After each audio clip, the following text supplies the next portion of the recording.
when you reach the crossroads. A crossroads is a place where a decision must be made. It is a moment when you cannot continue in the same direction without making a choice, standing firm when you cannot go back and cannot see the way forward. Our main text for this morning devotion is Exodus 14, verse 5 to 7 and 13 to 18. Israel reached a moment. Behind them was Pharaoh and his army. In front of them was the Red Sea. They could not go backward because Pharaoh was coming. They could not go forward because the sea was blocking them. They were trapped between their past and their future. But what looked like a dead end was actually the stage for God's greatest demonstration of power. Sometimes God allows you to reach a crossroads because He wants to show you that He can make a way where there is no way.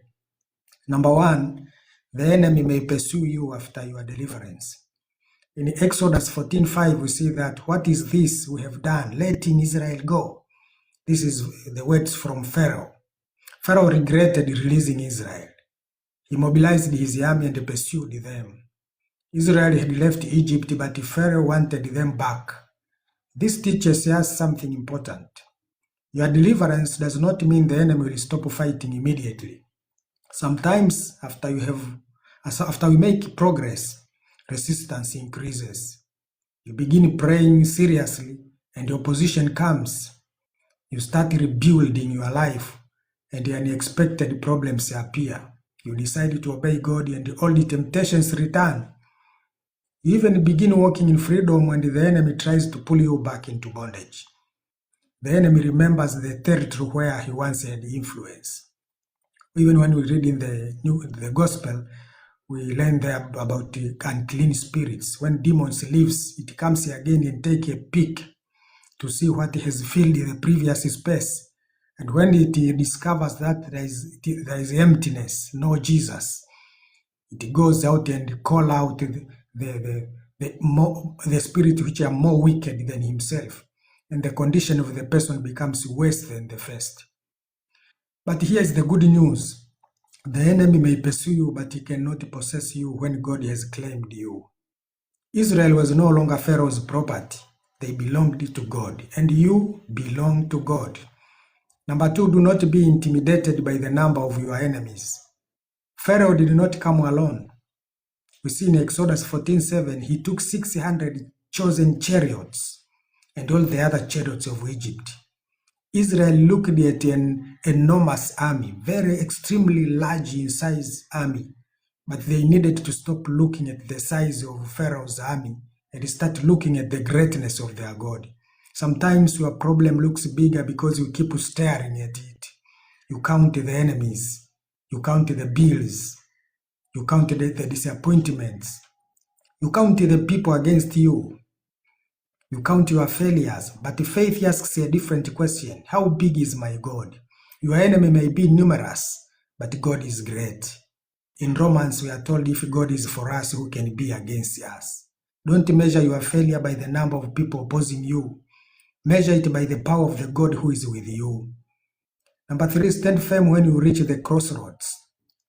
Moses told the people, do not be afraid, stand firm and see the salvation of the Lord. The first instruction was, do not be afraid. This message has been heard many times. When God wants to do something, He sends an angel and gives this message, do not be afraid. It's a very powerful message to prepare for divine intervention. Fear makes you make wrong decisions. Fear tells you, go back to Egypt. You are finished. There is no way out. But Moses said, stand firm. Sometimes the most spiritual thing you can do is refuse to panic. Don't make a permanent decision because of a temporary crisis. Don't abandon your faith because of one difficult season. Don't return to your past because your present situation is uncomfortable. Stand firm. The God who brought you out knows how to take you through. Number four, your battle is an opportunity to discover God's power. In Exodus 14:14, Moses said, the Lord will fight for you. Israel had never seen the Red Sea open before. They had never seen God fight Pharaoh in this way. The crisis introduced them to a dimension of God's power they had never experienced. Sometimes you don't know that God is a healer until you need healing. When you are sick and you find God touching your life, then do you know the meaning of healing power of God. You don't know that He's a provider until you face a need. You don't know that He's a way maker until you reach a dead end. You don't know that He fights for His people until you face a battle you cannot win. Some battles are not designed to destroy you. They are designed to reveal your God.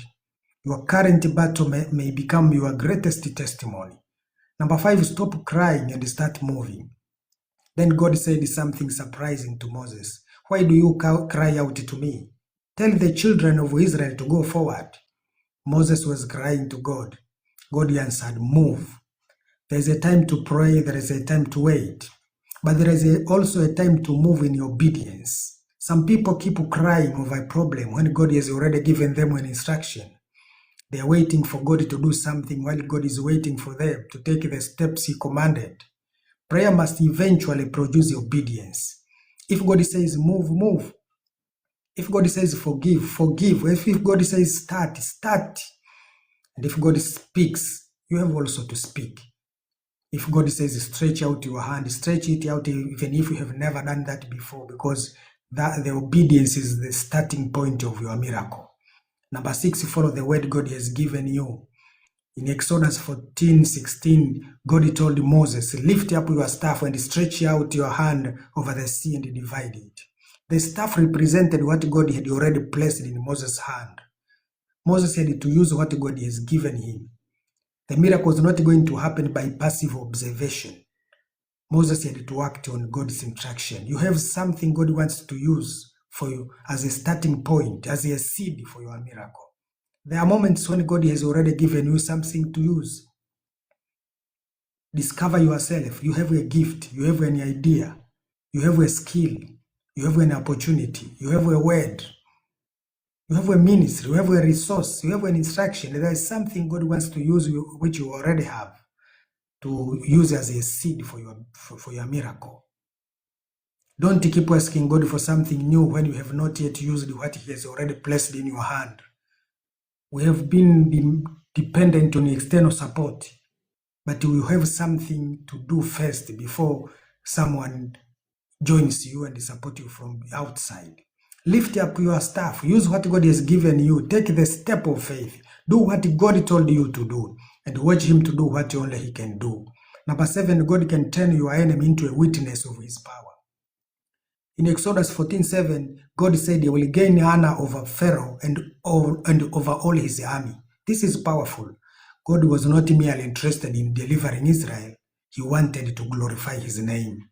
Pharaoh thought he was pursuing Israel, but God was preparing a demonstration of His power. Sometimes God allows opposition to continue long enough for His intervention to become undeniable. The enemy may think, I'm going to destroy you, but God says, I'm going to use this situation to reveal my glory. The same people who saw your weakness may eventually witness your lifting. The same people who thought you would fail may witness your testimony. The situation that brought you shame may become the place where God receives glory. Number 8, don't pray only for the destruction of your enemies. Pray for God's glory. This is an important spiritual principle. When people hurt us, our first reaction can be, God, destroy them, kill them. But we should desire something greater. Lord, defend me, lift me, and let your glory be revealed. God said, the Egyptian shall know that I am the Lord. The ultimate purpose was God's glory. Therefore, don't make your prayer merely, Lord, destroy my enemies. But instead pray, Lord, demonstrate your power in my life. Let those who oppose me see that you are with me. Let my testimony bring glory to your name. Let God deal with your enemies according to His wisdom. Your responsibility is to remain faithful. Instead of your enemies to die, it is better for them to see you, God blessing you. They should be alive to see what God is doing in your life. Number 9, the crossroads is not the end. Israel thought, we are trapped. God was saying, you are about to cross over. They saw a sea, God saw a pathway. They saw Pharaoh, but God saw a testimony. They saw death, but God saw deliverance. Your perspective determines how you respond to your crossroads. What you call a dead end, God may call a doorway. What you call an obstacle, God may call an opportunity. What you call the end, God may call the beginning. So what to do when you reach your crossroads? Don't be afraid. Fear will make you retreat. So make sure don't be afraid. Stand firm. Don't abandon your faith. Stop looking backward. Egypt is behind you. Listen for God's instruction. God knows the way forward. Use what God is placed in your hand. Lift your staff. Move forward. Don't remain paralyzed by fear. Trust God to fight your battles. You don't have to fight everything yourself. Expect God to receive glory. Your testimony will reveal His faithfulness. It's the time now for prophetic declarations. Raise your hands wherever you are and declare this, and it will come to pass. I will not be afraid. I will stand firm in the Lord. I will not return to Egypt. My enemy will not overtake me. My past will not control my future. The Lord is fighting for me. My Red Sea will open. I will receive grace to obey God's instructions. I will move forward. My crossroads will become my testimony.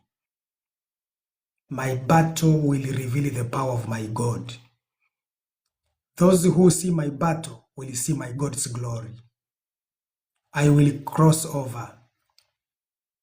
I will not die at the crossroads. I am moving into my next season. In Jesus' mighty name, amen. Our Heavenly Father, we are so grateful. We are so happy that you blessed us this morning to hear your word. We ask you, Lord Jesus, to deliver us from every fear that is preventing us from moving forward. Give us courage to stand firm when circumstances appear impossible. Show us what we must do at this crossroads. Give us clear direction. Oh Lord, give us grace to follow every instruction you give us. Open every Red Sea standing between us and our destiny.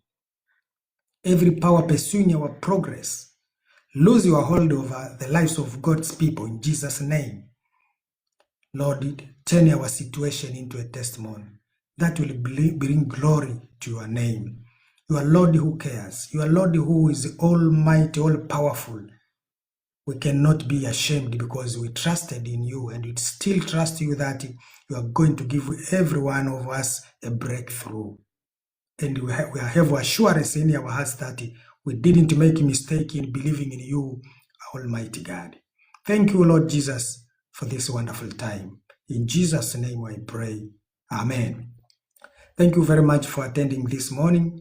Tomorrow I will have an emergency, so we will not have our morning devotion, but then we will continue next day. God richly bless you. Have a great day.